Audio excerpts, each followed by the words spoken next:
Oh, hi there. I didn't see you.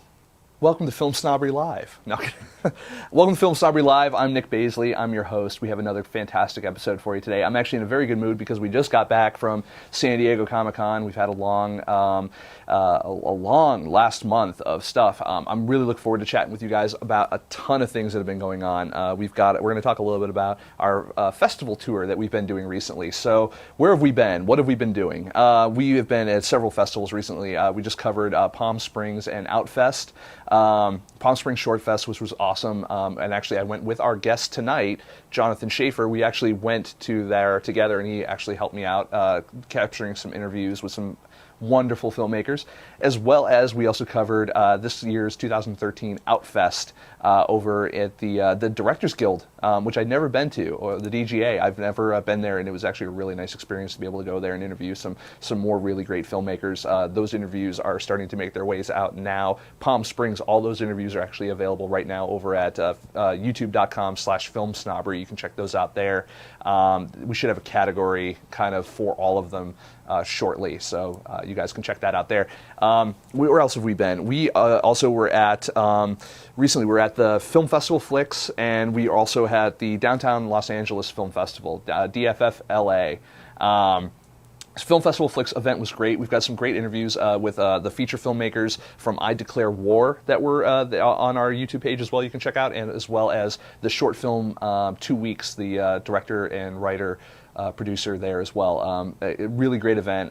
We've had Benjamin Oberman from Film Festival Flicks on the show before, and it was really nice to be able to go and cover their red carpet, which we'll actually be doing now every month. So if you want to see FilmSnobbery over in LA, live, you can actually go catch us over at the Film Festival Flicks events over at downtown LA Live, and it's going to be the Regal Cinemas there. Fun stuff. So we're going to be on the red carpet. We're going to have the little logo there and everything. It's going to be fun stuff. I highly recommend you come down and check it out. If you're not checking us out, go down to check out the movies.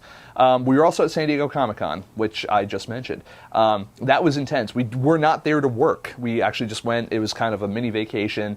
I'd never been before. It was kind of a nice little bucket list kind of thing. So we were walking around. We were taking pictures, and I got pictures taken of me with various things like that right there. That is, me and Han Solo and Carbonite, just getting a little, alone time, little us time, in a crowd of 150,000 people.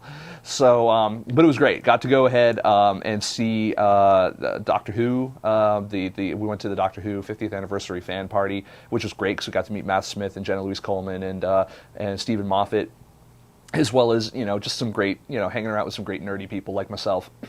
If you didn't notice, I love comic book conventions because I get to outfit myself in stuff that A, actually fits me, and B, my nerdy wear. So I got my Shield Phil shirt, and it's awesome. As well as many other things. You guys will see me walking around at some point. I got a Teenage Mutant Ninja Turtles Krang t-shirt where the Krang is in my gut. It's funny, right? I saw that, and I was just like, you know what? That's mine. That's going in the wardrobe. So, so it was a really good time. I want to welcome everyone to the show because I know that we missed last week's because of the whole Comic-Con snafu. But a really good time. We actually went with Bill Ostroff from First Glance Film Festivals. We actually went together. He's the one he works on the show. He's there.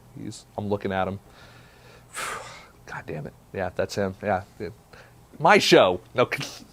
A fantastic time. We've got some other stuff we want to talk about. We actually ran into some really cool people over at Comic-Con and some film people as well. I actually can't believe I want to throw a quick shout out to Alexia Anastasio for seeing. I saw her over at her booth. She was shilling swag as usual. That's her thing. Great little marketing gal, and she actually had a party. I'm sorry I wasn't able to make it. I got hung up with some other, believe it or not, for a vacation, I got hung up with work stuff. It happens. But it was great to see you and finally meet you in person anyway, because we'd only ever chatted via Skype before this, so that was great. I did not get a chance to see Mark Stolaroff there, but I want to congratulate him on the distribution for his film Pig that was there. So congrats to them for the announcement that they made there as well. Also want to say congrats to the folks over at Husbands the Series, including previous FilmSnobbery Live alum Jane Espenson and Brad Bell on their pickup for on the CW Seed. Stuff for Husbands. That's fantastic. They're great people. Also, great party. Thank you for the free booze. And I just ran into so many great people. So I want to say hi to all of them. Also, we're going to talk a little bit later about one of the marketing strategies that I saw there that really interested me about the movie Bad Kids Go to Hell, and we're going to talk about those guys a little bit later. There's the poster right there. We're going to talk about those guys a little bit later because I was really intrigued from talking to them about what their strategy was, not just for their movie but for their franchise. I really like that they treat the experience as more than just what it is. It was, whether you want to call it transmedia, whether you want to call it just a multi-level marketing, however you want to phrase it, they've got a lot of good stuff coming on. I want to talk to you about that. But the biggest thing I want to talk about tonight is our guest. I want to talk about our guest. His name's Jonathan Schiefer, and you guys might remember him from a good little campaign, Kickstarter campaign that ran last year called the Root Kit. They raised about $34,000 of their $50,000 goal. They didn't quite make it. However, he's back now, and he's got an Indiegogo campaign because we want to take the money and we want to put it in the pockets. He's raising money right now. He's lowered the goal a little bit, changed the name, changed the script a little bit for his movie The Root Kit. It's now called Algorithm. But we're going to go ahead and we're going to talk to him about that. We're going to talk about why he changed the script, why he changed the title, why did he go back to crowdfunding, what did he do, what did he feel he has to do different this time. We're going to talk about all of these things, and also maybe a little bit about the movie as well. And maybe other things. Who knows? We'll see. So I want to go ahead first and because I want you guys to get invested in his project, both physically and emotionally and monetarily. So I'm going to go ahead and I'm going to show you the pitch video for Algorithm right now. And when we come back, we're going to have our interview, a little sit-down time with Jonathan Schiefer. Stick around. We'll be right back.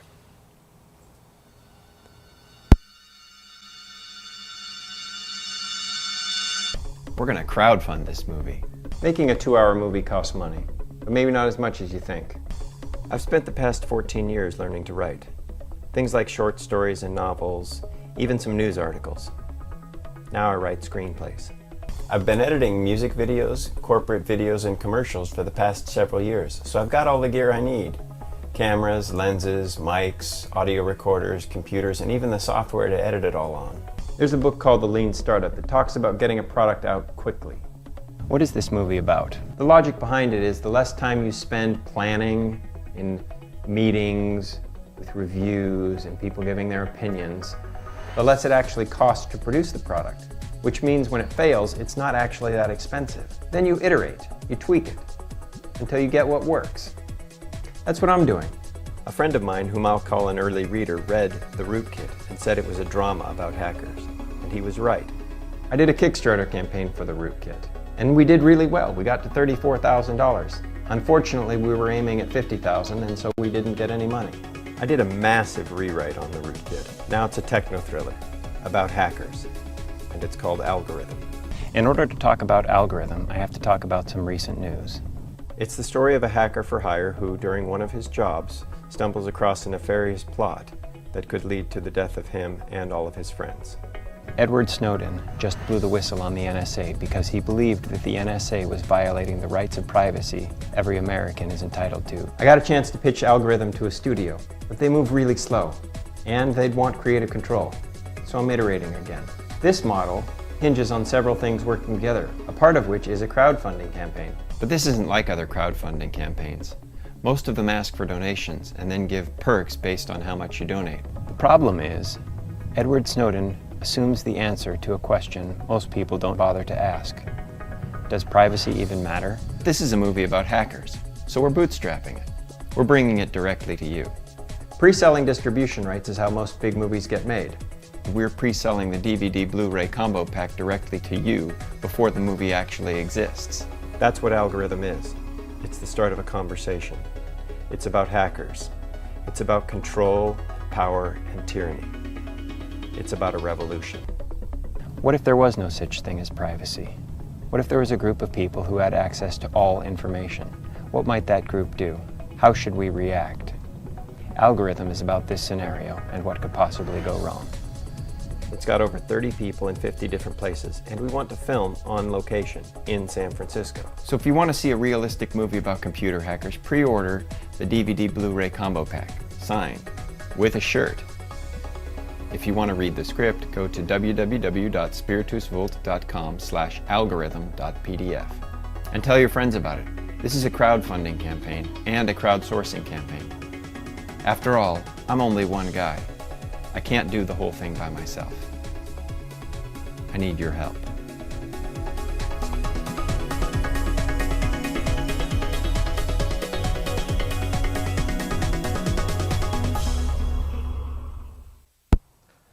And we're back, and I'm here joined with our guest for the evening, Mr. Jonathan Schiefer. Hi. Hey there. Hey, look, it's him. It's me. It's you. Yeah. How you doing? I'm well. You're well? Yeah. How are you? I'm tired. Yeah. I'm good. Let's talk a little bit about this movie. I got the first good night's sleep in 4 days because we've been auditioning in Los Angeles. Yeah. So up to something like 70 actors. Wow. And how close are you gonna do callbacks? Is that the next step for you? No. Next week we're going up to San Francisco to do more auditions. Oh wow. So.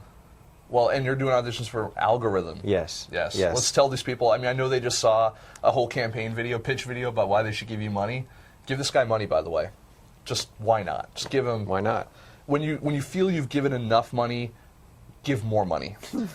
So, let's talk about hackers. I can relate to this. I've got a background in tech. Yeah. You have a background in tech. Well. Ish. You're more able than I am. I'm more able. Well, I know what can be done, but I can't actually do any of it. I got you. Well, where did the concept of the film come from, aside from your horrific anarchist views? No, I'm kidding. I haven't seen a really good hacker movie in a while. Like the last really good one was Sneakers. Yeah. People count The Matrix, which is technically true, but that's so far removed from the way it really works that it's hacker / sci-fi. It's like technocore. Yeah. Yeah. So I thought it would be a good time, and it's something I'm familiar with. But also, I really think that in the world that we live in, like there's this perception that it's pretty much the same as the medieval era, except we have cars and jets and stuff like that. Mm-hmm. When in fact, computers have completely changed everything about the way we do life, from having access to all human knowledge in our pockets, to being able to communicate with anyone, anywhere on the planet, to even the idea of standard kinetic weapons or energy weapons like nuclear weapons or bullets. Those things are technically antiquated by what hackers can do.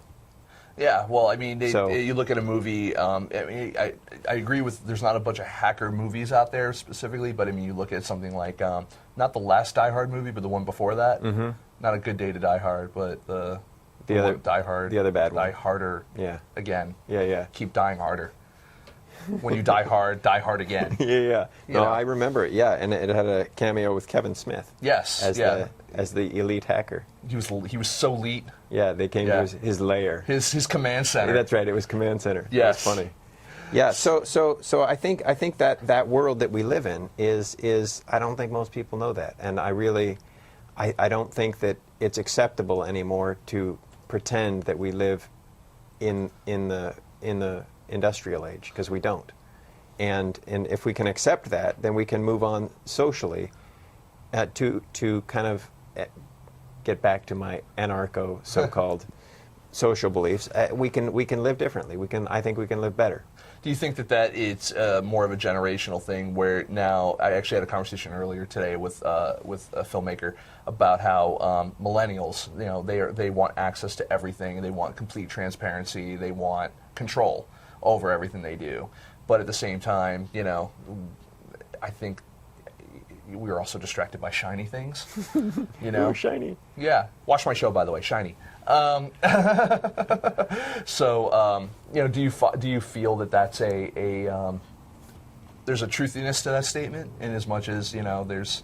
I mean, the way that the infrastructure of the current world, the idea of capitalism and free trade and exchange and market economy and that kind of stuff, those were good for a time, for the industrial age, and I don't think there's really a need for it anymore, because we're on the verge of not. There in science fiction, there's a term called the what is it called? It's the idea where humanity shifts because of technology so completely that there's no way to explain it to someone who hasn't undergone the shift. Like, if you were to go back in time today, right, and bring Benjamin Franklin here, right, a couple days he's going to be able to get it. He's going to understand the concept of a car. Right. And so this other idea is that we will change so fundamentally that there's no way to communicate it. There's no way to even understand it. And computers are getting there with things like metadata, with things like what we can understand with big data is crazy. Large-scale patterns that we wouldn't otherwise be able to know. Well, I mean, it brings a lot of credence to things like it's when you start thinking about string theory and you start bringing in advanced concepts. It's more than just advertising, market analytical data. You start bringing in things like quick chaos theory and string theory and stuff like that, because these are quantifiable in concepts within their within this data structure. You know what I mean? I mean, sure. You can start seeing patterns, and then you start seeing things that weren't patterns before. You start seeing things pop up. It's crazy. I mean, it's you know, it's math. It's advanced math that starts happening at really bizarre stuff. Like one of my friends works for a company that does the monetary data, and they need to do this kind of advanced math, and they're hiring literally people from NASA. Yeah, because those are the guys who can do that kind of math. Yeah, it's crazy. I mean, it's.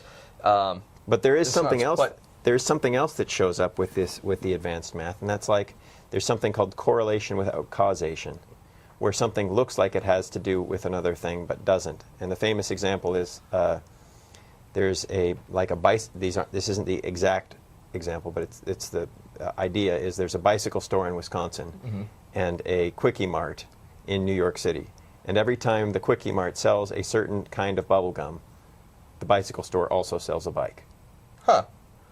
So two unrelated things They that seem to have you know, some sort of. So you kind of got to watch out for that. But otherwise, it's just a remarkable way. And I think with this kind of with technology, we can do life better. We can cure cancer. We can do things that aren't otherwise feasible. You can make movies. That's a perfect example. I have a learning disability called dysgraphia, and basically what it is I don't have the ability, really good fine motor function, which means it's almost impossible for me to write with my hands. And if it wasn't for computers, I wouldn't be doing this. Interesting. Yeah. I didn't know this. Once I got a computer. We hung out for hours, a day entirely. I'm just finding this out now. Yeah, and so because of that, I can type 40, 50 words a minute, whereas it would take me actually at least an hour to write a single-page letter. Huh.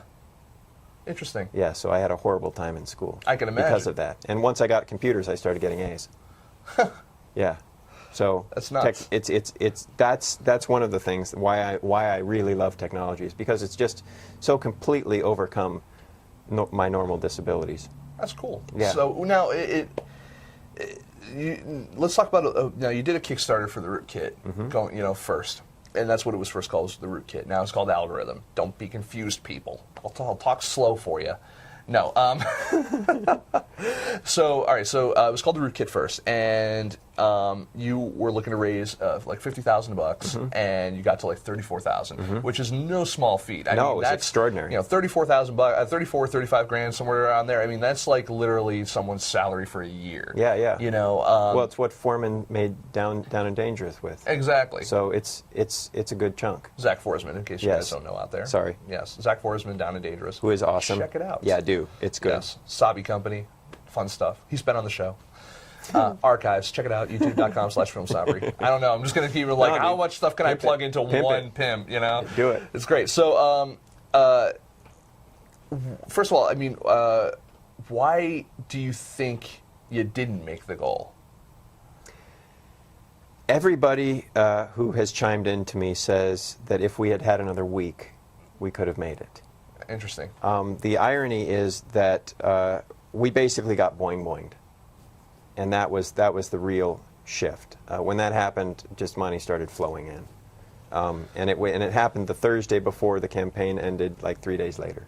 Interesting. So if it had had another 7 days, we probably would have gotten that money. So because not only after we got boing, but we also got Y Combinator, Right. which is a big it's a tech incubator. Yeah, I was going to say, one of the interesting things about your original campaign was that you guys had, you know, you weren't doing the typical kind of almost what a lot of people do, which is, I'm going to reach out to the niche of Twitter and other filmmakers and other creatives. You went instead to a completely different demographic, and smartly so, because they all have money. I know, I used to do the work that a lot of these people do, and it's very well paying. You went to the tech sector, and the tech sector, you were very widely accepted through guys like Leo Laporte and like you said, you know, Steve Gibson, Y Combinator, all these different tech. Corey Doctorow himself posted that, so that's it was no mean feat. I was elated when that happened. Yeah, I can imagine. I would be too.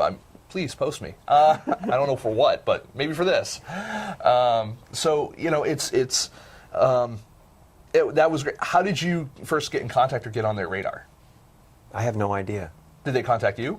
No, they just did it on their own. Oh, really? Yeah, I wish I knew, because I'd do it again. But no, the sucky thing is about it is one of the reasons I switched to Indiegogo instead of Kickstarter is because Kickstarter back-end analytics absolutely just are awful. Yeah. Just abysmally horrible. And they don't allow you to embed your pitch. This is going to be geeky for a moment, but... like it hasn't been when we were talking about chaos theory and string theory? Kickstarter doesn't allow you to embed YouTube or Vimeo videos. Right. And Google's analytics are pretty much the best on the planet. And Kickstarters are not. Right. Indiegogo does allow you to do that, and that was one of the main reasons that I switched to Indiegogo. Another reason is because Indiegogo allows you to pre-sale. It's specifically allowed in the agreement, whereas Kickstarter explicitly forbids that. Interesting. So those are the two reasons. I don't think a lot of people know that. Yeah. Interesting. And it's kind of a public secret, because everybody who does a Kickstarter campaign pre-sell is basically pre-selling. Yeah. But they can't call it that. Gotcha. So it's funny. So now I noticed, because I was looking at your old campaign today, I was looking at the new campaign today, and they are fundamentally different, both in the pitch, both in the perks, the whole 9 yards. Yeah. Well, the whole movie's different. And the whole movie's different. I mean, from the title to the plot. Yeah. So what was the?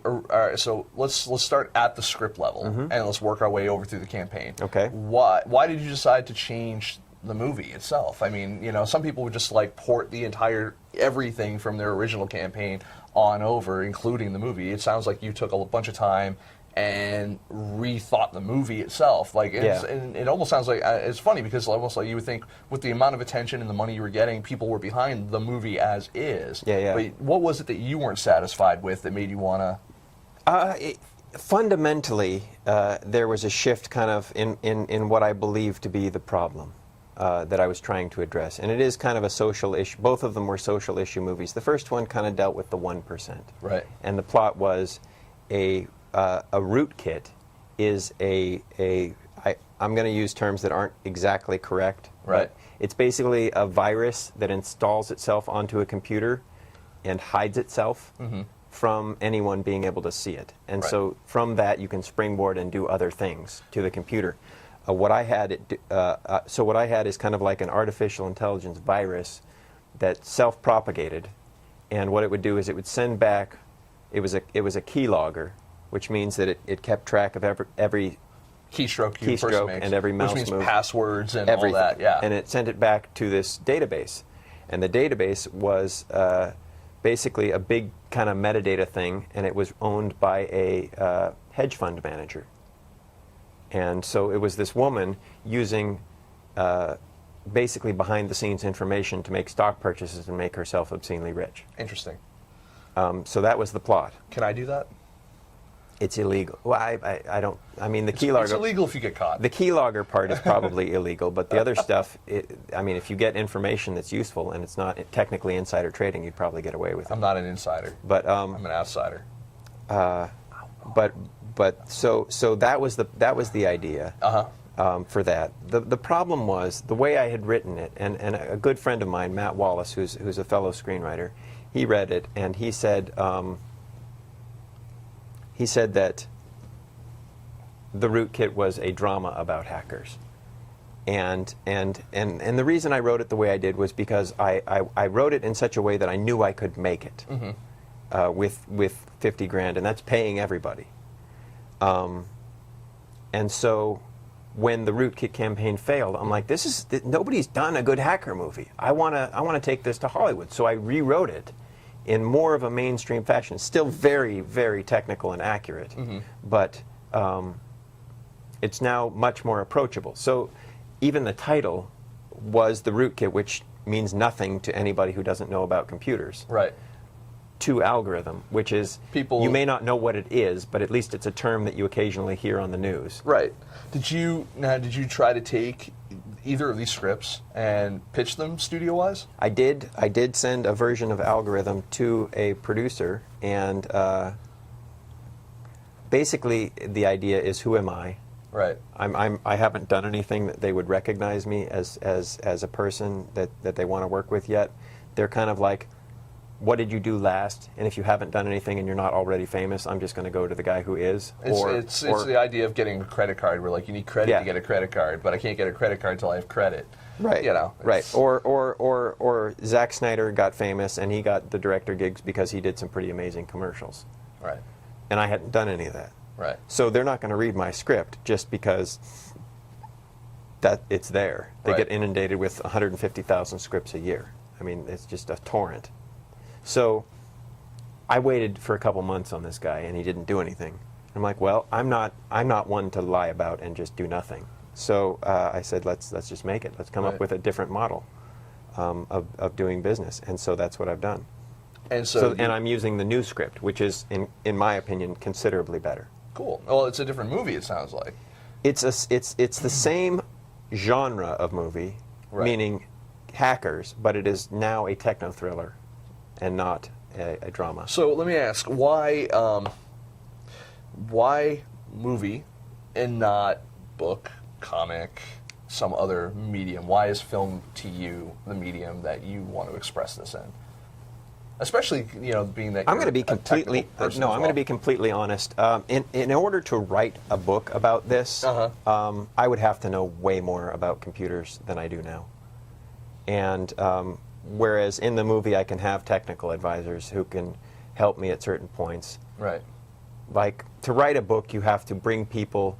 There's showing things you can't do. It all has to be expressed, and they all have to be kind of like emotionally invested. You have to explain it. In such a way that it's understandable, which means I have to have a much deeper understanding of how it all works. I basically have to be able to do it. Right. And a dude from Microsoft did this, and he wrote a really good, I don't remember the name of the book, but he did write a good book on it that goes into that. Or Cryptonomicon's another great book by Neil Stephenson. That's a good book. And they know more about computers than I ever will. Yeah. So film allows me to rely more on people who are, even if I did study it for years, they're better at it than I will ever be. So let's looking at your campaign now. You're at about close to 4,000. Well, there's another thing I want to talk about. And let's talk about that. That's one of the reasons and the fact that I'm not that good of a novelist. Oh, okay, fair enough. My writing style really does lend itself to film. But also because I think that this is an important topic, and I think more people watch movies than they do read books. Interesting. So I want to reach more people with the idea. Cool. Yeah, let someone else adapt it to a book, right? Yeah, sure. So you're crowdfunding now on Indiegogo, and you're at 4,000 of 3,825 as of this morning. I was going to say, I could totally look it up. With 88 pre-orders. With pre-orders. Nice. Yeah, Now, 88. I was looking at your perks on this one as opposed to your perks on the other. And, you're... correct me if I'm wrong on this, because some people might read this differently. So... there's like a higher level perk, which is like I'll give you like 100 copies of the movie and like a $2,500. $2,500 one. I'm guessing what you're I'm not going to watch 100 copies of your movie. No, but what I will do is I will give out 100 copies of your movie, or sell it, or do sell whatever it. you want with it. Yeah. And is that the idea? Is you want people? It's like you're about dissemination. It's not necessarily about like like here's a pen with your name on it or something. Like you will just want people to see the movie. So rather than theatrically distribute it or find a distributor for DVDs, it's like no, the people who spent money on this will distribute it for me. Well, I don't have the numbers to warrant a standard distribution at this point. I think I will when it comes out because it's a killer. It's going to be killer. The people that we're getting for the DP and the actors that we auditioned are just spectacular. Fantastic. That's good. But the idea came to me. Another friend of mine and a FilmSnobbery alum, Miles Maker, and I were talking, and he talks to me about international pre-sales. Yes. The idea that a lot of movies get funded because they sell international distribution rights before the movie actually gets made, like I said in the pitch video. Right. And I wanted to, I was like, why does it have to be these elite people who do this? Why can't we take it to the people and do this? Why can't we democratize the system and just bring it? So that's what I'm doing. And so all of the tiers are they're not like, here's a trinket. Right. It's, I want to pre-sell the DVD. And so one argument against it is that people don't watch DVDs. My counter argument is that quality movies aren't being produced on DVDs anymore. I do watch movies on DVDs. A lot of the new movies I don't think warrant 100 watchings, like say Citizen Kane. Right. But I think that algorithm might be good enough to warrant several viewings, and I think that it might be something that people would want. Well, at the very least, like you said, you're also, I think you're operating under the assumption, probably correctly, that people will share the movie, and if they have, rather than give away their copy, they'll have another copy to give away. Plus, one of the cool things that I decided after I launched the campaign, so it's not actually written down, is that everybody who buys a copy of the DVD Blu-ray combo pack also gets a DRM-free digital version. Oh, cool. And that can be either Blu-ray quality or standard. Standard def. Yeah, standard. That's great. I'm sorry. I'm tired. It's cool, man. Comic-Con drains you. I still am, dude. I cannot wake up. Like my past 3 days have just been like I feel like a zombie. Yeah. I dig it. So when do you expect to go into production? And regardless of the business model, this is a completely different business model, and I really like it because whenever anybody asks what the budget of the movie is, it doesn't even apply anymore because we've done something different. The entire budget of the movie is going to be distributed to everyone involved. Right. So people are working for back end instead of front end, and they think that it's a killer script. So a lot of the people would probably work for free. In fact, even in the rootkit, some of the actors contributed to the campaign, which is kind of irritating to me because the whole campaign was to pay them. And if they're paying for the campaign, it's like, well, if they're going to do that anyway. They're paying their own salaries. Yeah, if they're going to do that anyway, why not just eliminate the money factor and give them back end? So that's what we're doing. Like I said, the people we're getting are awesome. We're going into production September 1st. That's fantastic. And that's happening. And you're doing it in San Francisco. On location, 100%. What made San Francisco and the attractive, instead of doing it here in LA, where, why was San Francisco your location? There's a lot of reasons. Three that I want to go over. One is that it's really, the convenience of the industry is that you have a lot of really skilled people down here. And that's absolutely true. It would be easier for actors and makeup and wardrobe and all that stuff. There's tons of people down here. I could have a crew in 5 days. But logistically and legally, it's a lot harder to shoot in Los Angeles and a lot more expensive. Whereas San Francisco is super cool about that. Yeah? The San Francisco Film Commission, I've spoke with the people there. the prices that they've quoted me and the speed and efficiency that they've quoted with a small crew are just crazy. It's like it would be silly to not, like, the logistics problem goes out the window. That's cool. Yeah, and so that was one factor. The other factor is that I don't think anyone anywhere in the world would dispute that the Bay Area is the tech capital of the planet. And so I kind of see it symbolically in that way. A lot of it has kind of moved a little bit more from Silicon Valley over to the Bay, also because you have that's where a lot of the new media stuff started. You know, when you look at The guys, Bay? What do you mean? The Bay Area, Silicon. San Francisco. Okay. Okay, it used to be Silicon You Valley. mean like San Jose, Mountain View? Yeah, Yeah. And now it's more Yeah, San yeah. Francisco based. So it's kind of interesting how that shift kind of happened, because I mean Silicon Valley was basically all. It was all it was everything. Up Yeah, to well, like yeah. mid-90s, I mean, late you have 90s. you have National Semiconductor up there and Palo Alto Research Center. Yep. And IBM and between And Microsoft Almaden. and- Well, Microsoft's they're out of Washington. Well, Washington area. But everybody has offices there. But those two Yeah. were pretty much the two. And then there was Fairchild, I think, also Washington's semiconductors. Redmond is Redmond. Microsoft. Yeah, forgot. So, but those two pretty much made computing, and then of course Apple started there, and they helped it too. The final reason is that San Francisco is it's a city that really lends itself to just a filmic beauty. The architecture and for me it's symbolic, because again, back to what I was mentioning earlier, we think that we live in an industrial world when in fact we live in this high-tech world. And so the architecture of San Francisco is basically, except for the financial district, it's basically from the 1907, right after the earthquake. They rebuilt it, and then they said, you can't change the outside. If you have to reconstruct the outside, you have to reconstruct it like the way it was. Right. You can gut the inside and do anything you want, but the outside has to remain the same. And so I use that as a metaphor, because that's the world we think we live in, and in fact, all of this other Stuff underground is going on. subterfuge is happening. That's cool. Yeah, so those are the reasons. Nice. And so September 1st, you're going into production, Yep. kind of come hell or high water type of deal. Well, I mean, there's no high water. It's awesome. It's just really flowing together. Fantastic. The water's good. It's scary because we don't have enough money to do what we want, but You'll get there. yeah, I mean, I'm convinced that people will see the light and be converted. Are you going to reach back out to a lot of the people that have already contributed to the previous campaign? I did and all that. I did that on the first day, and they've already gotten the email. Great. And I also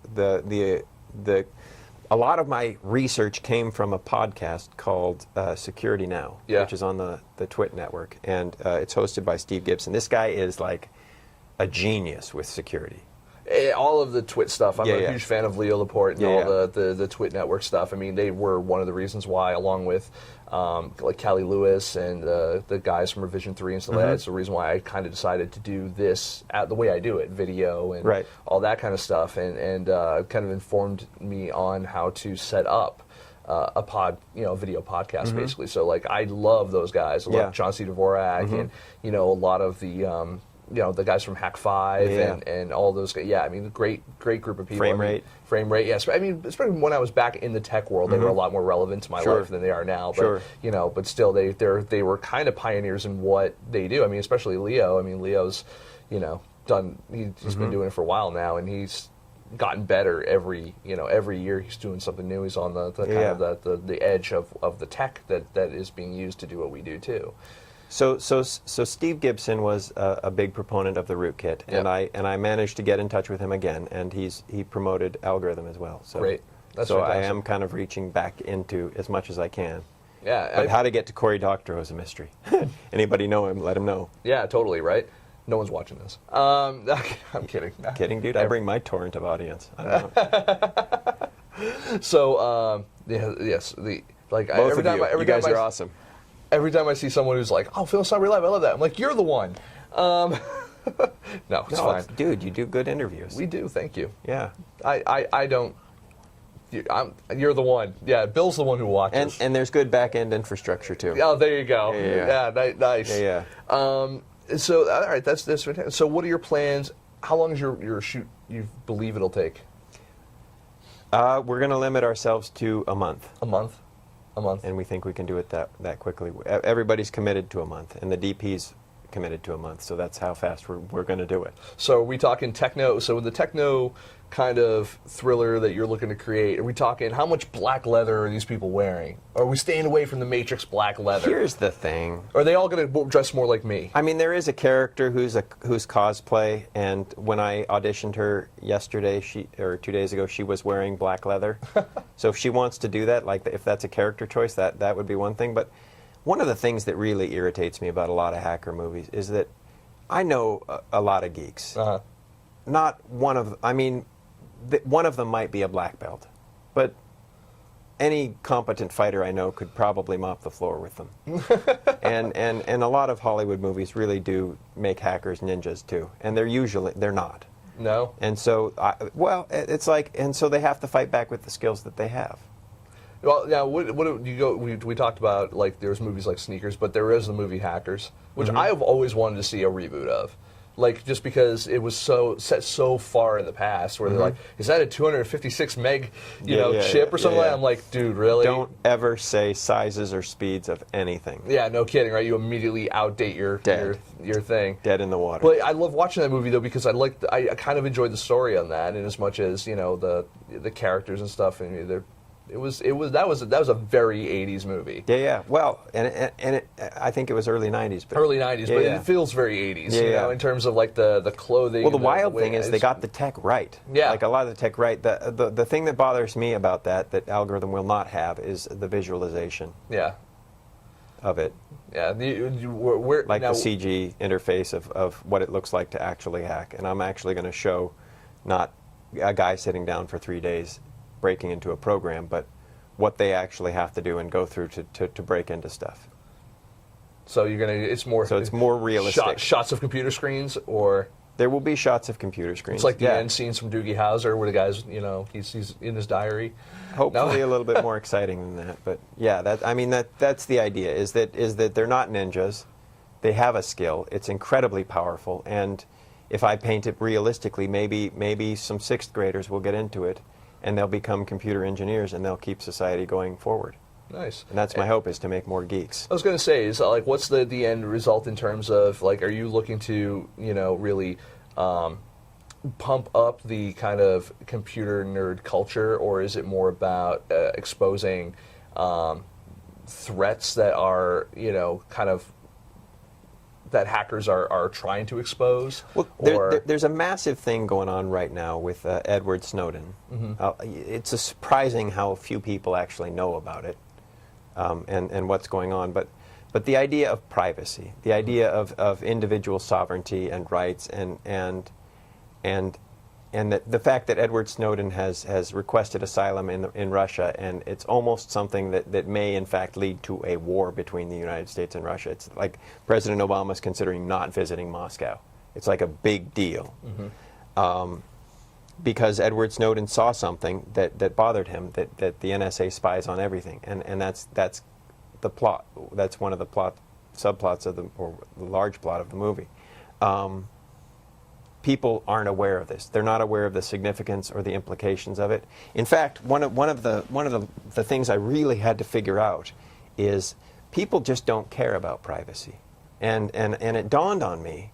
I really like the movie Dark Knight, and one of the big things that was supposed to hit us, but nobody really cared about, was that there's this scene where Bruce Wayne goes down into his research lair, and his tech guy, I forget what the Lucius Fox. Yeah, Lucius Fox comes down, and he sees that Bruce has set up the radar system that uses everybody's phones to spy on the entire city. Right. And Lucius Fox says this is horribly wrong, and the moment's supposed to land on us and hit us in the heart, but nobody actually cares. No, because it was shiny, cool technology. Because it was shiny. And he's got to catch the Joker. It doesn't matter. But the only reason that we care about that technology problem is because Lucius cares. Right. We don't actually care. So part of the algorithm is showing why we should care. Gotcha. And I mean, I don't know if privacy is the solution or if 100% openness is the solution. I have my own opinion. Are we going to catch the Joker? Because he needs to be caught. He's a menace. Well, I think he died.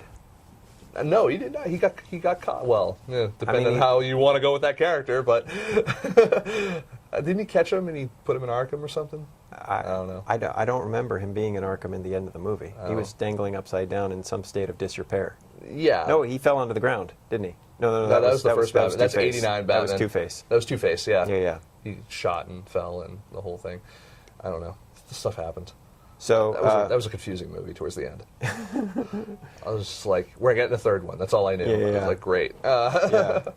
So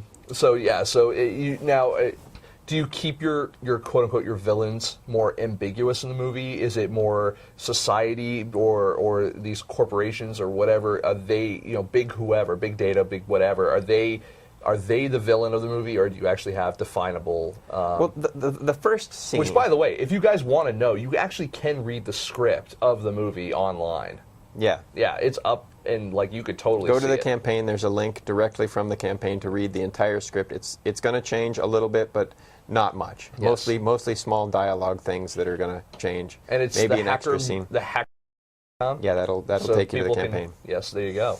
So the first scene where the main character shows up, he's a bad guy. He's a bad guy? Yeah, he's breaking into the phone company. He's doing bad things. So the idea of a hero villain in the standard mode doesn't really even apply. Mm-hmm. Because it's not like one guy is worse than another guy. It's just that these are the people that this is the journey that we're following. And there are people who are against him, but are they bad? It's all or kind is of he shades bad? Of gray thing. Yeah, shades of gray. Gotcha. Like I said, I have my opinions, but my job isn't to tell you how to feel. It's to show things, and you come to your own conclusions. I like to be told. You gotta spoon feed me, baby bird. Come on. Well, buy the DVD Blu-ray commentary. It will come with a writer's commentary, and I'll tell you what I think about everything. Nice, good, and I'll know how to feel. Yeah. I appreciate that. Well, no. The feeling one, you'll have to listen to the director's commentary. Oh, the director's commentary, which will be different. I was gonna say, aren't they? Isn't it the same person? It is the same person, but they're very different ways of looking at the movie. Oh, okay, all right. Well, that's good. Well, I just want to check our time here. Well, we're actually doing. We're doing very well on time. Cool. But yeah. Do you have any questions? I want to know more about Nick. You want to know more about me? Yeah. I'm a very uninteresting person, sir. I have hung out with you for probably a total of 48 hours, and I am still incredibly interested in you. And I'm ADD, so that's saying something. That's saying something? Yeah. Well, I'm incredibly honored. Yeah, sir. I want to know how you came. How did Film Snobbery come into being?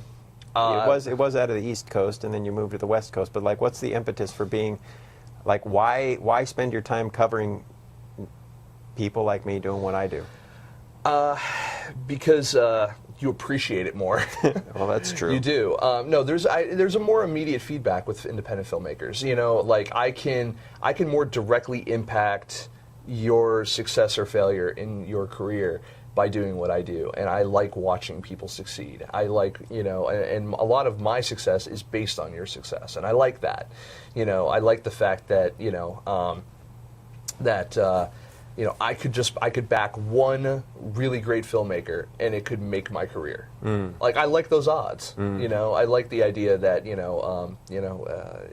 I get to interact with a world that is not as open to a lot of people, but it's not Hollywood because most totally different. Totally different. But yet I still get to hang with I still get the gist of the everything of how a movie is made. I get to hang out on set occasionally. I get to see behind the scenes of the financial aspect of film, both in the buying, selling, and the actual financial raising capital for movies. I get to see the whole process at a very micro level. The way I pitched this interview with Nick is that I said I want to interview you and expose you too. So that's how I got him to agree to this. I feel very exposed right now. That's what this is. So, yeah. Bill's going to just turn off the camera. No, I like it. Where's I Barry White when we need him? No kidding, right? Miles, where are you at? No. So no, I have no. I mean, when I was a kid, I used to hang out at my grandfather's place a lot, and he just set up a cot in his living room, and he he used to build hot boxes back in the day when you could steal cable. Oh, okay. This was Hot box has another definition too. Well, yes, it does. But he used to build sealed rooms you could sit in and smoke. Yeah, those ones too. No, he used to build the cable boxes. Black boxes. Yeah. So, because he actually used to work for NASA, he was literally a rocket scientist. He used to test rockets over in like St. Croix and Alaska and places like that for the government.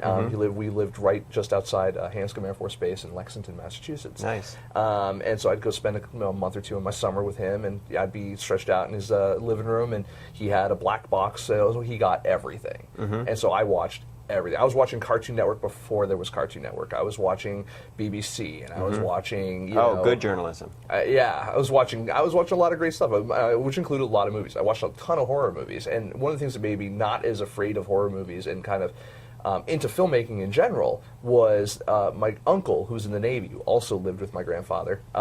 He had a subscription to Fangoria magazine, so I would be watching A Nightmare on Elm Street, 3 Dream Warriors, and I would. I like that one. I like that one too. With the drawer kid and the guns and all that. Totally, I like right? that one. That was, welcome to prime time, bitch. So, but I'd be seeing like Freddy Krueger in makeup and killing people on the screen, and then I'd be seeing him out of makeup or getting into makeup, and like the behind the scenes shenanigans and stuff. I'd be reading about it and stuff in Fangoria. So that got me interested in movie making, in terms of like, oh wow, so this is fake, but let me figure out how they did it. So I got really into horror, special effects, makeup effects, stuff like that, and I also got really into. From there, that was my big exposure to big movies like Star Wars and stuff like that, and I actually went and bought the scripts, and I read the scripts, and so I got an idea about screenwriting and structure, and I was always a big classical literature fan anyway. Like, I read a lot of old, like Edith Hamilton, writes, all the mythology books and stuff like that. And so Greek, Roman, Norse mythology, stuff like that. I read a lot of that stuff. I read a lot of Shakespeare. I read a lot of just classical literature. And and it went to college, took classes like Arthurian legend and stuff like that because I wanted Mickey Mouse courses. I was like, I'm not here to learn. I'm here to get a degree. That's not easy reading, man. If you read the original Old English, that's tough. We read what was it, who did the Gawain and the Green Knight, and I can't remember who the original. It was Tennyson. Yeah. I think it was Tennyson. Might have been. Anyway, someone will totally. I thought it was the dude who did. It was is it the same guy who did Canterbury Tales. Yes. Okay. I can't remember his name. Is it? He was awesomely portrayed by Paul Bettany in A Knight's Tale. Yes, and I can't remember. One of my favorite Paul Bettany roles. Right? He was naked. That's not why. But still. Paul Bettany. He's Jarvis. But still. Yeah. He is Jarvis now. He's Jarvis now. Yeah. But, you take... We do miss Jude Law. I feel bad. Yeah, we do. Not much. I miss him. Do you? He's skilled. All right. Fair enough. He was Alfie. So one of the things that I'm very open about the algorithm campaign and everything that I'm doing. Anybody has any questions, I answer them as openly and clearly as I'm able. There's a debate kind of going on amongst filmmakers about the loss of the illusion and dream state of movies when you pull the veil back too far and they see how the sausage is made. Right. Like the mundaneness of the actual filmmaking process is being on set is, if you're not actually doing something, can be tremendously boring at times. Oh, totally. But when you see the actual movie, it's intense, and so maybe people don't want to know about the boring part. Right. I find the boring part fascinating. What do you think about that? Do you think that exposing and openness is good for I mean, because that's kind of like, as a film journalist, how much of that is on what side of the debate do you land? It's weird. Like, I'll give you an example, a good example from my work, and then I'll give you an example from my more fandom aspect. Yeah. So for my work, when there was a movie came out a few years ago, some of you guys may remember it, called 1 Hour Fantasy Girl. And it was John Paul Rice, Edgar Michael Bravo. So, so I reviewed that movie, but I had some questions about it. And so I called up John, and I said, hey, John, I got some questions. I'm reviewing the movie. I have some questions about a few things. Could you clear up a few things for me? And it will really help my review. I can't promise whether or not it will affect the review itself, but for my own peace of mind, it would be nice to be able to quantify some of the questions I have. And so he said, sure, and we talked, and he answered the questions I had about the movie, and some of the things that I had surmised were accurate. It came down to certain things like budget and editing and, just small issues.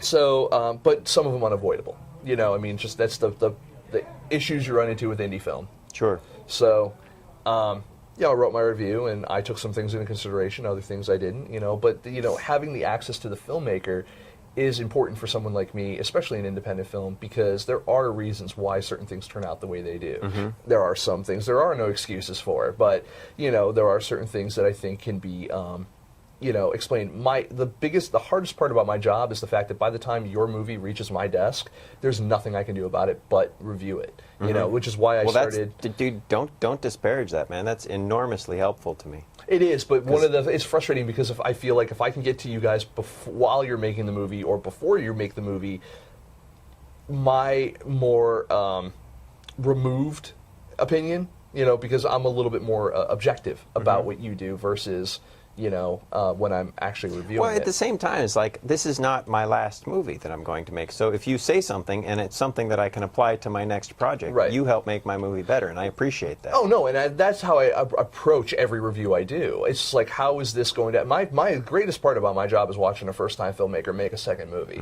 It really is. And the problem is, though, is that if you look at the catalog of movies that we reviewed over the years, there are a significant portion of them where that person's first movie was their last movie, at least at this time. So whether or not they give it another go later, whether or not they just decided maybe they got married and filmmaking just became a non something that they just weren't able to pursue anymore because they had more. Well, it's like being the motivating engine behind the whole thing is incredibly difficult, just ridiculously labor intensive. Yeah. I mean, for me anyway, I spend a good amount of my day looking at people begging for money.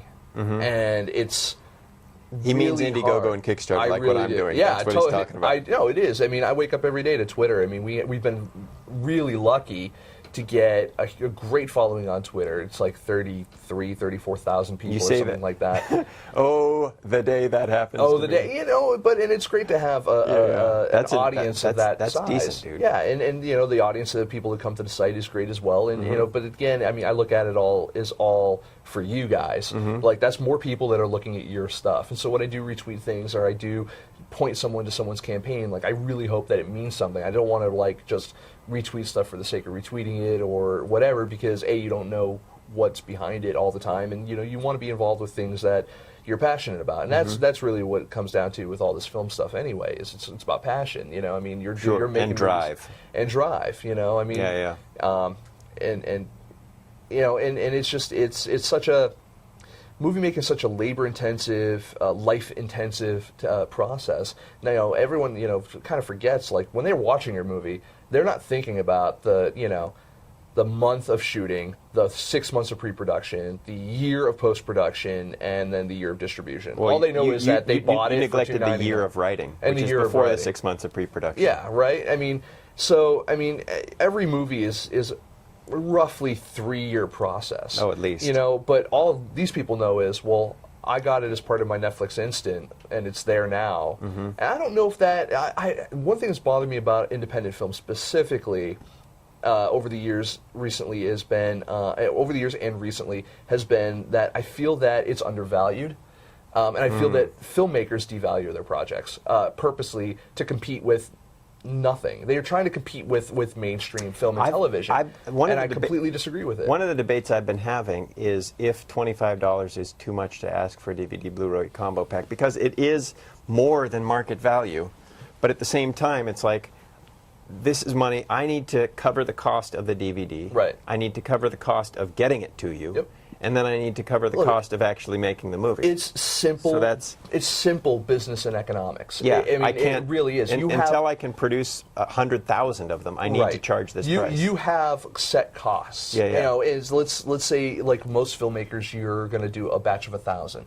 A batch of 1,000 regular DVDs. Forget Blu-rays, but regular DVDs cost about $1.65. You know, maybe you can get it down to like 99 cents. No. I've seen a little bit less. The combo pack's $4 per DVD at a batch of 1,000. Exactly. So I mean that's the cost. And we're talking all in art, barcode, everything. the whole seal, the whole 9 yards. And there's like a special DVD encryption thing that you need to buy too. Yeah. For Blu-rays. For Blu-rays. Not for DVDs. So there's hard costs, and then there's shipping, and shipping is not cheap. Shipping is actually more than the freaking cost of the damn DVD. because of Steve Gibson, his audience is international. I've gotten a lot of orders from Europe. Yeah, totally. And that stuff's expensive to ship, and the forms suck to fill out too. Yeah, and so I mean, you know, the idea is that you can't. What you're not selling your product. I hate to say it, like you're not selling the movie. You're selling yourself. You know, what you're selling is, and what you want. You know, yes, you want people to buy the movie because it's a good movie. But you need people to discover the movie. And if you don't have a huge fan base for the movie itself, you need to sell yourself. You need to be the brand spokesman, so to speak, of, you know, of what you're creating. And, you know, you can't change the cost. So you have to change either delivery mechanism or you have to change how you're marketing it. And immediately dropping your price and cutting into your profit, your margin, is not going to get you to where you want to be any quicker. You know, especially if you have investors to answer to or something like that. I actually really admire companies like Criterion and what they do with movies, because they revere movies and they do have like a special packaging and they put a little bit more into the behind the scenes and stuff like that. They deliver a product that is worth the extra money that they charge really, for. Because I've been like, once all the Kurosawa stuff left Netflix, I was pretty upset, and I've been wanting to get Yojimbo. And Criterion has some great 50% off sales that they'll do occasionally. Not that this just became a total commercial. It's totally worth it. Okay. It's totally worth it. I mean, look, there are people who are going to debate whether or not DVD or Blu-ray or whatever is a dying medium. And look, at the moment, people are still buying. So you got to be where the market is, and you have to adjust for how much that market is purchasing. So, you know, yeah, you're going to do a run of, 1,000 DVDs, but, yes, some of them are going to be to people that are buying DVDs. Others are going to be to reviewers. Others are going to be to film festivals. There's a million different ways that those, or there's several different ways that those discs are going to go. So, it's I know I'm getting into my marketing. It's like the film marketing masterclass over here. But the fact is that there's a million different things that you can do to get your movie out there, but all of it, and this show included, really depends on you. Sure. This is a great example. So I can have 33,000 followers. That's great. If I can promote my YouTube channel and this show, this episode specifically to them, that's fine. But they can see 300 other interviews with me in them. What needs to happen for this episode to be successful, or any episode we do to be successful, and I do see a difference in the analytics, because that's my thing, is you guys. Because people want to see you. They don't want to see me. I'm just here asking questions, and the questions I'm asking are reflective. I'm acting as the audience. And this goes for the movie as well. When people aren't there I'm the audience. They're there to watch the movie. They're there to be invested in the movie and in you. So if you're not telling them about it, they're not going to watch. And believe me, when I have filmmakers so then I guess I should tell people what Algorithm's actually about, because I said what the rootkit was about, but we stopped. We didn't go over with a rewrite. We should go ahead, tell them a little bit what Algorithm is about. It's a techno thriller. It is a techno thriller. The first scene where the main characters show up is Will is the main character. He is a hacker for hire, and the first scene is him breaking into a cell phone, what's called a base station controller, and installing a virus on it so that it recognizes his phone's cycling chips so that he personally cannot be tracked on his cell phone. That's the first scene. First scene. The second scene is he gets hired to break into a man's wife's computer because the man believes that his wife is cheating on him, which she is. She's cheating. Bitch. So she's cheating with She's cheating with the CTO of a major government contractor. What a whore. Yeah, well, you know, the CTO's got the... Filthy hoe bag. She's not a good woman. I'm going to have words with her. Well, you know, she's fictitious. Shit. Aren't they all? Yeah. So he uses a phishing scheme to break into the CTO's computer. Phishing, phishing. He pretends to be the woman in an email and uses a virus that's embedded into a JPEG, which is a known vulnerability in JPEG. Actually, he uses the PDF vulnerability. And he's catfishing that mofo. Yeah. and gets access to the government contractors network and downloads their programs. And that's when things go south. Things go awry. Awry, yes. They go deeply awry. Interesting. People die. People die? Yeah, more than one. Fictitious people, though. We don't kill anybody. No people or animals were harmed in the making of this film? Well, you know, I'm a carnivore. Okay. So we're going to harm some films. We're going to harm some animals. Cows will be dead. Pigs. Because I will eat burgers with bacon. With bacon? Why discriminate? More bacon. Yeah. If it doesn't have bacon, it's a snack. Yeah. So that's what Algorithm's about.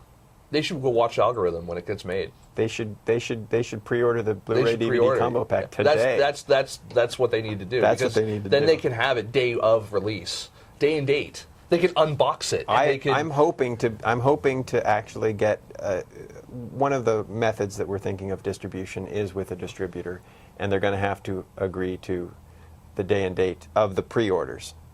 Those have to be distributed simultaneously. The future DVDs is debatable, but the pre-orders are going to be day and date. That's cool. So that means you got to get in on the ground floor. On the ground, so which is right now. You got 20 days left, I think. 20 days, yeah. 20 days, give or take. That's good. That's a good amount of time. It ends on August 14th. August 14th, and I believe. Then you only got a couple more weeks, and then you go into production. That's it. It's crazy stuff. Yeah. You got any more questions for me?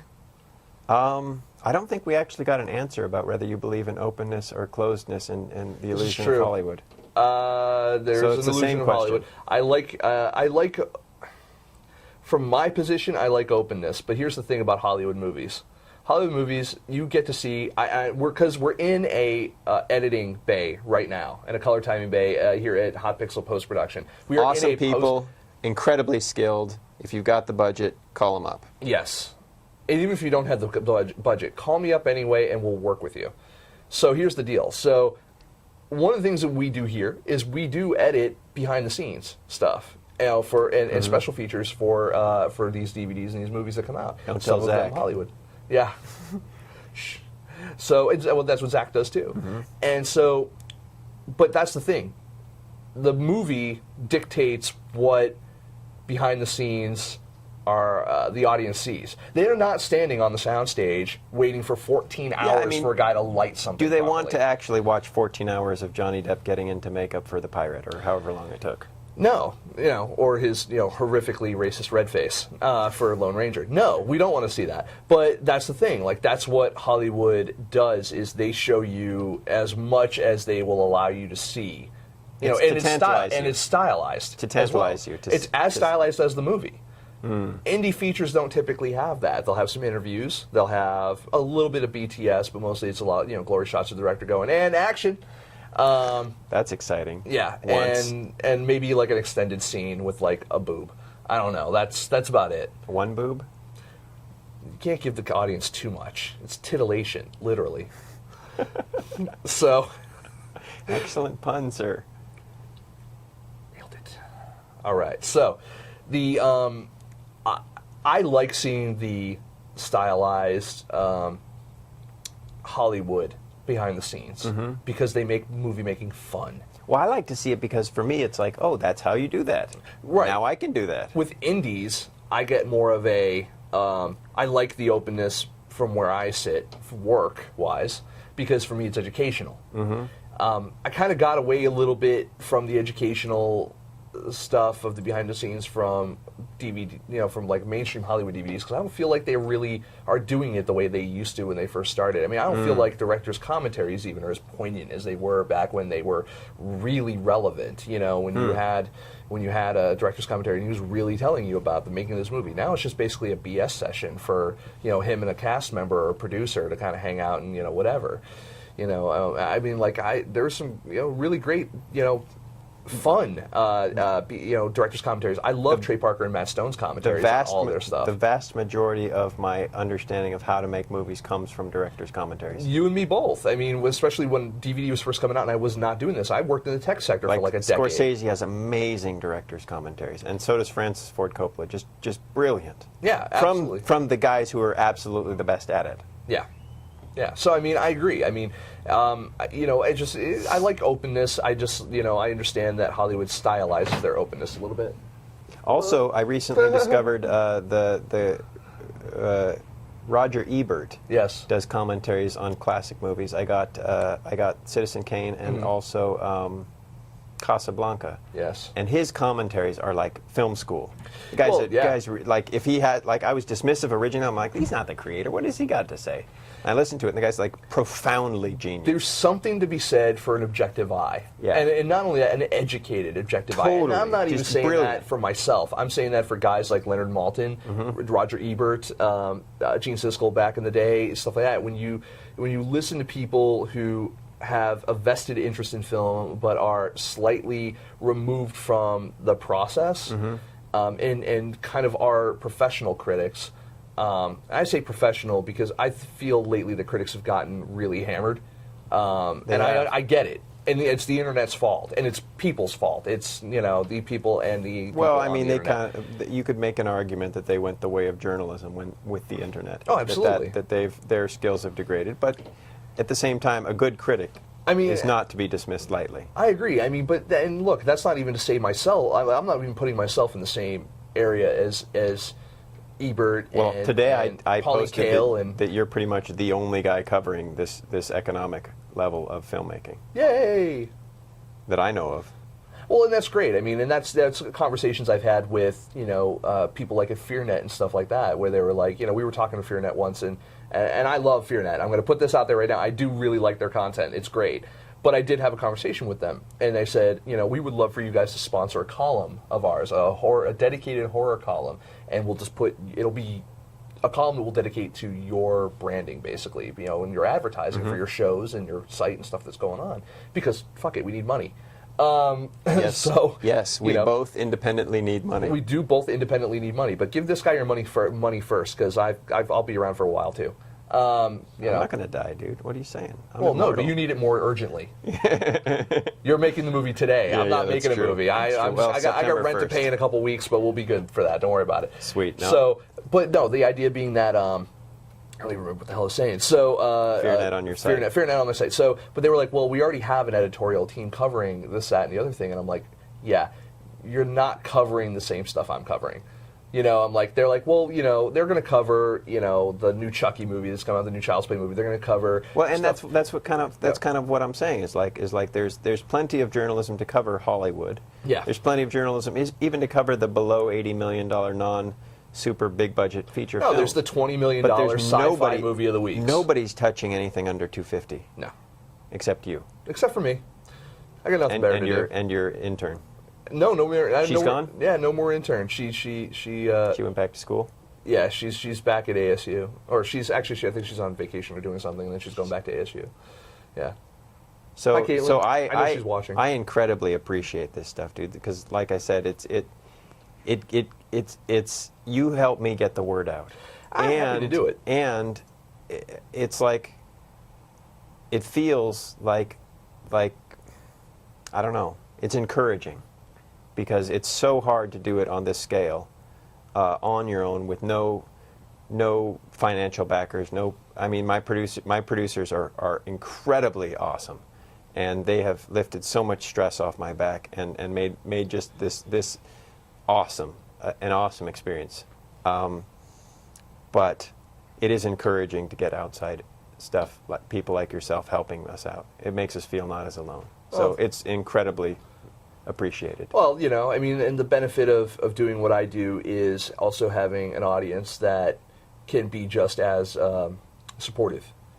Like if I put out, again, it goes back to, I promote you and good things happen, and that's makes me feel good, and it helps my career. I mean, it's not entirely selfless, but at the same time, I mean, you gotta put the work, got to put the work in before Sure. you get something out of it. Sure. So. Well, like this isn't my first script.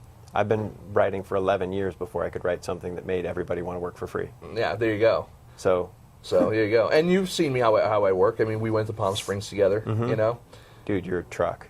I'm a truck. You work hard. I sat down and people just sat down next to me. I'm like, who's the next meat bag? Throw them next to me. No, you're like, you don't know anything about their movie. I'm like, I don't need it. Later. That's what the interview's for. What's your movie about? What's your movie about? Yeah. It's a short. Yeah, it's a short. Okay, well, what's so short about it? Yeah. Tell me No, about you your were tiny good. movie. That was a fun time. I learned a lot there. Did you? Thanks for inviting me along. It was Oh, very no, appreciated. that was a good festival. Yeah, yeah. I was only sorry we didn't get a chance to cover more of the fest. But as maybe I next said. year I'll have enough money to stay in Palm Springs for a weekend. The place Cool. is crazy. So do you get Q&A? Like, do people do that? Yeah. I want to. What do you mean Q&A? Is anybody asked questions? No, not yet. Not tonight. Apparently, we've either answered all of their questions, or hold on, let me check Twitter one more time. No. Let's see. I'm guessing everyone is still combed out from Comic-Con and the slew of festivals that have just hit back. Hold on a second. Questions. What's the worst? Actually, we do. John Hoff, 3. Oh, nice. Does have John's a question. cool. John's cool. What's How's New York treating you? I hope. Well, He's Massachusetts, I thought. what? I thought he'd moved to New He's York. from Oh, did he? Yeah, John, did you move from New York? Moved to New York. I thought. To New York? I don't know. I'll have to figure it out. Anyway, Answer us. He asks, what's the worst director commentary you've ever heard? worst. Yeah. Michael Mann does not give good director commentary. No? And Zack Snyder does not give good director commentary. Michael Mann's, Heat is one of the best movies I've ever seen, but the commentary on it is abysmal. Jerry Useless. says the one Nick and I did for Stuck Like Chuck. Because we both did director's commentary. Technically, we did 2 director's commentary. It's funny. Yeah, one on disc is the inferior one to the one that's available on the website. That's funny. You're absolutely. I completely forgot we actually did 2 of those, Jerry. Let's see. Ridley Scott gives really good commentary. Ridley too. Scott? Yeah. Oh yeah, the one he did for Blade Runner is awesome. Blade Runner, Yeah. Gladiator was a good one too. Didn't he do one for Gladiator? I think he did. Yeah. Yeah, I remember that being good. After you get a couple of them, it gets kind of redundant. But then just move on to another director. But he gives amazing, like the stuff that came with Blade Runner and also Alien. John said, by the way, Nope just visited. Oh, Cameron's commentary for. Didn't he do a commentary for the DVD re-release or whatever of The Abyss? Yeah, that was good. That was too. a good one. Yeah. Yeah, John said just visited. So. Okay. Yeah. There you go. So we got our question. That was our Q&A. Yeah, That was our nice. Normally I pepper it in through there, but I What got about that. the engineer? You got any questions? You got any questions, Bill? No. No. He's shaking his head. He's like, can we go get dinner He's like, yet? we're hungry. Hey, I haven't eaten since 11, man, so I'm feeling it too. Well, I think that's a perfect place to leave the interview for now. Then, how's that? Yes. Unless you have any questions. We for will me. go eat food. We're gonna go and eat you food. guys can eat the satisfaction that you'll get from pre-ordering our DVD Blu-ray combo pack. Yes, and make sure you check this guy out on Twitter. He's twitter.com/jschiefer. Schiefer. Schiefer. Yeah, there's no way. I know. It's German, so the second letter gets pronounced. That's right. I gotta. I.e. Schiefer. Got it. Mm-hmm. Okay. There we go. Just gotta do a little sig hail on that. We're good to go. Whoa there, buddy. Then you can go check out Algorithm over at thehackermovie.com, which actually takes you right to their. Hit me up. I'm very approachable. I don't have any secrets, so anything you want to know. John Schiefer's secrets. Jonathan, Yes. there are no secrets. That's right. I It's cool, dude. I always got Everybody. I know. I introduced myself to an actor who came in to audition yesterday, and he was like, "Hey, John." I'm like, "When did I say John? When did that happen?" So Jonathan don't feel Schiefer. bad about it. Don't feel bad. I'm saying now. Change, repent, But don't feel guilty. I can't help with that. I've Catholic guilt all up and down. But my Catholic guilt trumps your Jew guilt, Bill. So we inherited it from you. We just modified it. You see the blood, yeah. Yes. So where else can we get any more information about Algorithm anywhere else, or hackermovie.com? Jay Schiefer on Twitter. One of the things I found out that's really interesting to do is the hackermovie.com. I own the domain, and I'm somewhat technically literate. So what that URL is going to do is it's going to constantly redirect to whatever is happening now with Algorithm. So right now it points to the Indiegogo campaign. When we're in production, it's actually going to point to a Tumblr blog. It's going to be the schedule and location.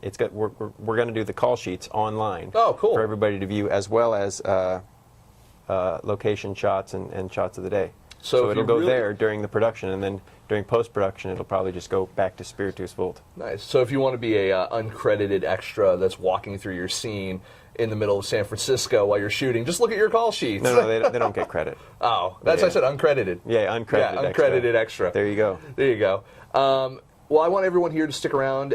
We have one more segment we want to do before we get out of here for the evening and go get our num-nums, because it's almost time for food. Yum.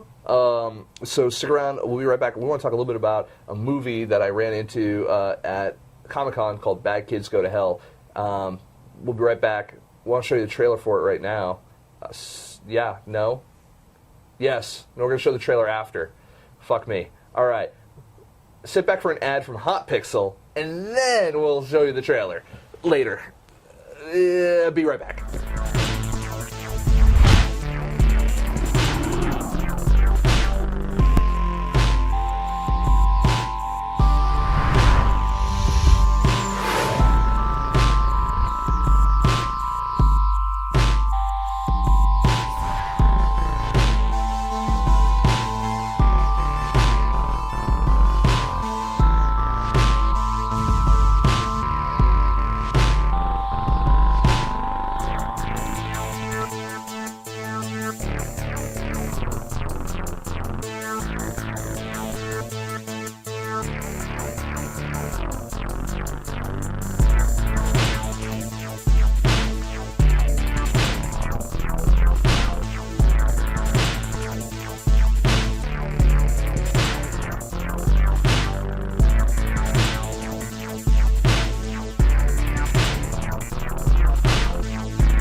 Hello, everybody. I'm back. Welcome to the last part of FilmSnobbery Live. I had a great fortune to see the folks over from Bad Kids Go to Hell, and I was really excited because I was at their booth at Comic-Con, and one of the things they were showcasing was the comic book which is they're using as the sequel to the movie Bad Kids Go to Hell, Bad Kids Go to Hell 2. I stopped there and I chatted with these guys for a while. I felt that there was something that I could learn that I could then pass on to you guys, and something you guys can learn out there about kind of multi-level storytelling. And there's a bunch of books that are starting to come out about this, and obviously the word transmedia gets thrown around a lot and often misused. So that's why I'm not going to attempt to use it here. But what these guys are doing is actually really cool.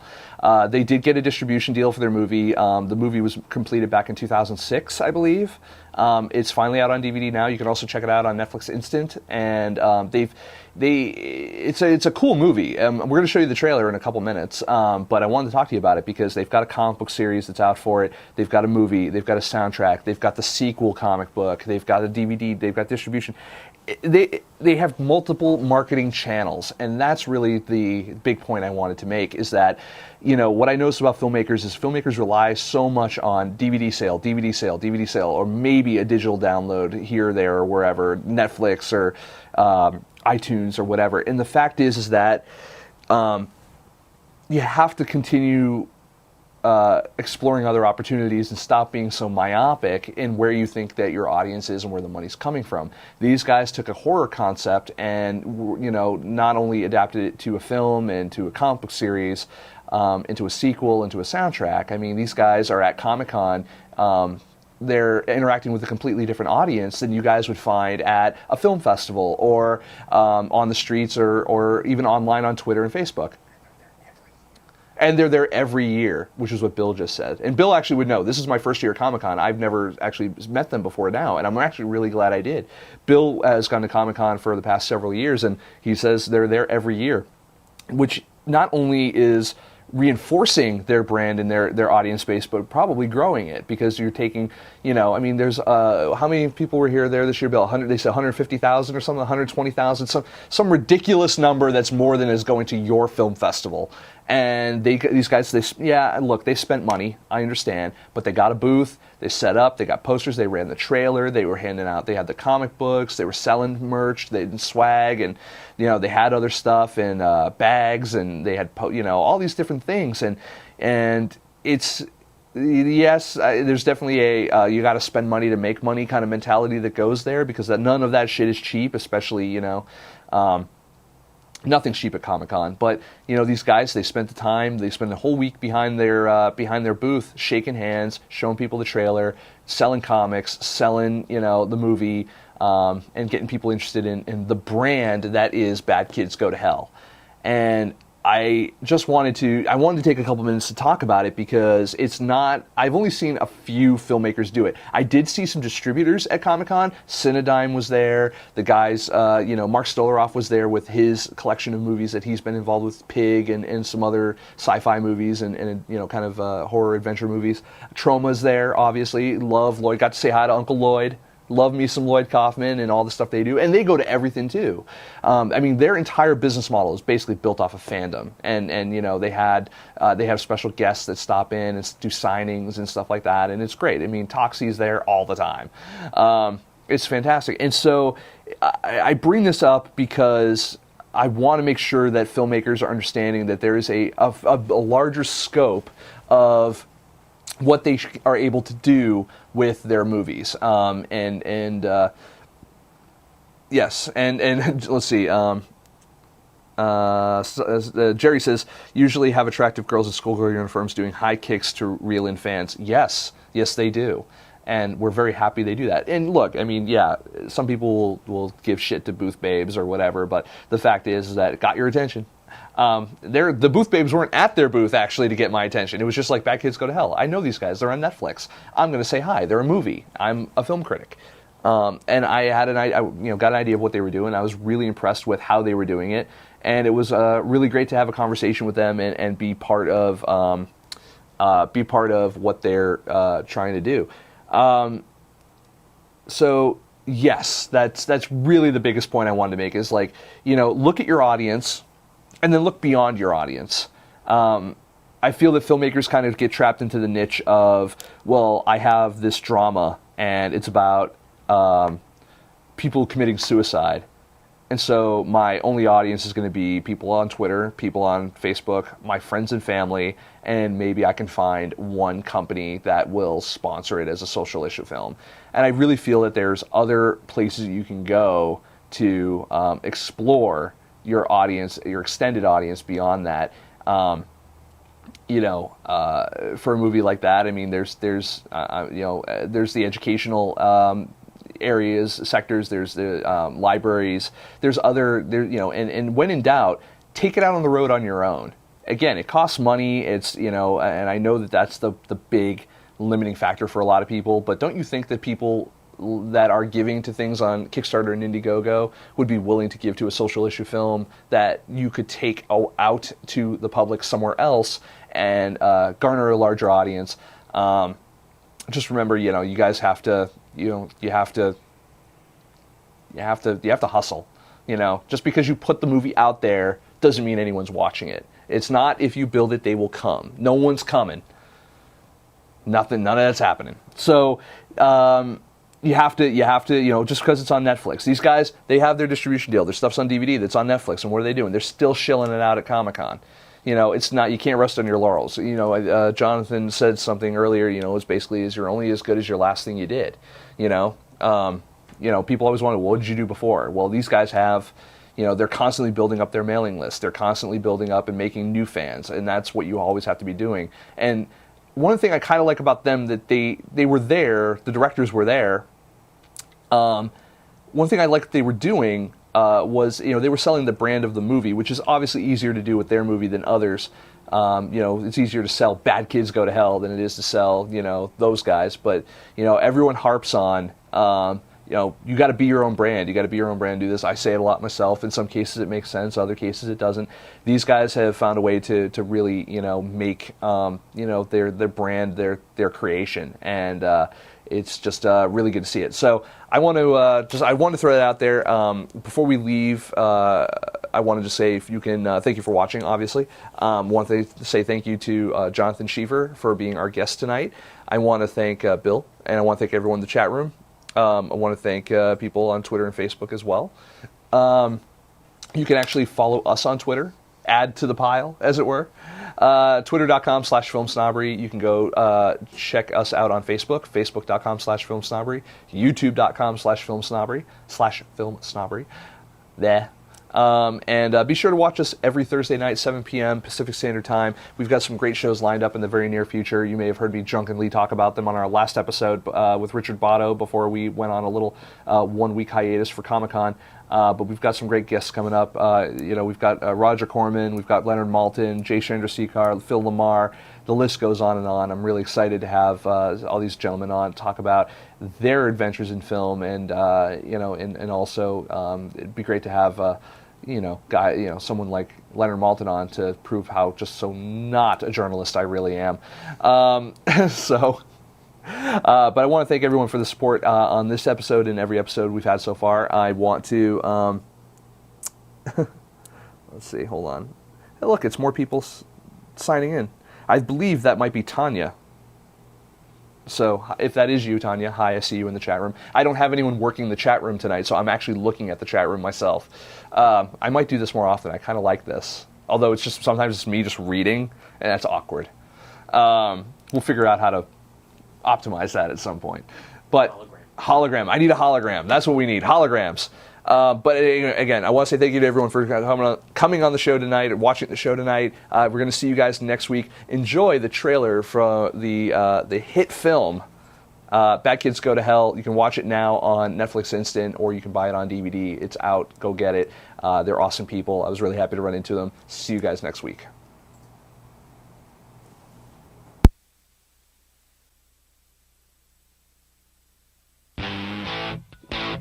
How many bad kids today? I wouldn't classify any of our students as bad kids. Graduating students often feel pressure, which causes them to behave irrationally. Mr. Clark! My office! I'm here because I want to make things right. Sweet Jesus. Damn. This is gonna wreck. What? We're in detention, and this is not feel-good 80s movie of the year. These double doors will remain locked until I return. When you returned, the room was filled with blood. Dun, dun, dun, dun. Right then. I'll be off. This guy, General Andrew Winston Clark, stole some land from an Apache tribe. Land that became Crestview. We could find out if this place is cursed, if you really wanted to. Spirit, show us your presence.